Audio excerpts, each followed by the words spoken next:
Hello guys, इस session में हम लोग बात करेंगे बॉडी टैग के बारे में कि बॉडी टैग का HTML में क्या इस्तेमाल है। तो इसकी डेफिनेशन को समझना बहुत ज़रूरी है, इस वजह से मैं आपको पहले इसकी डेफिनेशन थोड़ी सी बता देता हूँ, कुछ बेसिक इसकी, देन मैं आपको इसका प्रैक्टिकल भी करके दिखाता हूँ। तो डेफिनेशन में ये है, the body tag defines the document body. Means कि डॉक्यूमेंट की जो भी बॉडी होगी वो हम लोग इस बॉडी टैग के अंदर डिफाइन करेंगे। उसके बाद the body elements contain all the contents of an HTML document such as heading, paragraphs, images, hyperlinks, tables, listings, everything which can be shown on this page वो body tag के अंदर ही हम लोग लिखेंगे। चलिए इसका एक प्रैक्टिकल देखते हैं। देखिए मैंने यहाँ पे HTML का एक बेसिक डॉक्यूमेंट जो है ना वो मैंने क्रिएट किया। उसमें मैंने HTML का टैग लिखा, उसके बाद मैंने एक हेडिंग का टैग लिखा, फिर हेडिंग को क्लोज किया, फिर मैंने बॉडी टैग स्टार्ट किया और बॉडी टैग क्लोज किया और एंड पे मैंने HTML के टैग को क्लोज किया। तो इसे मैं थोड़ा सा इंडेंट कर लेता हूँ। ओके, अब ये जो बॉडी टैग है इसके अंदर हम लोग फॉर एग्जांपल एक लिखते हैं एक आर्टिकल का टैग, और इसके अंदर हम लोग लिखते हैं एक H1 और this is heading of this HTML document. और उसके बाद हम लोग यहाँ पे नीचे एक लिखते हैं P का टैग, और यहाँ पे P के टैग में हम लोग कुछ डमी कंटेंट यही वाला उठा लेते हैं, कॉपी किया मैंने और यहाँ पे मैंने पेस्ट कर दिया। बहुत ज़्यादा हो गया, ये तो थोड़ा कम कर देते हैं, चलें यहाँ तक कर लेते हैं। परफेक्ट।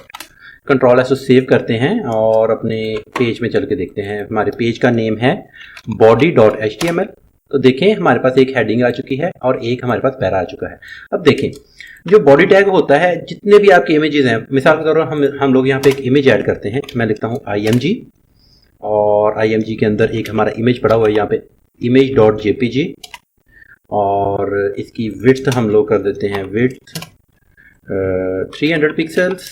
कंट्रोल एस सेव किया और रिफ्रेश करते हैं, देखिए हमारा ये इमेज भी आ चुका है। आपने जो भी चीज़ इस पेज के अंदर नजर आएगी वो आपने बॉडी टैग के अंदर ही लिखनी है। उसकी रीज़न ये है कि देखिए एक डॉक्यूमेंट है, उसका उसकी एक बॉडी होती है, जो कंटेंट यूज़र को नज़र आ रहा होता है, जो कंटेंट यूज़र के लिए विजिबल होता है वो बॉडी टैग में होता है। उसके अलावा उस डॉक्यूमेंट की जितनी भी इंफॉर्मेशन होती है, लाइक उसका URL क्या होगा, उसका राइटर कौन है, उसका ऑनर कौन है और वगैरह वगैरह, या वो कब पब्लिश हुआ, वो सारी इंफॉर्मेशन जो मेटा डाटा होता है।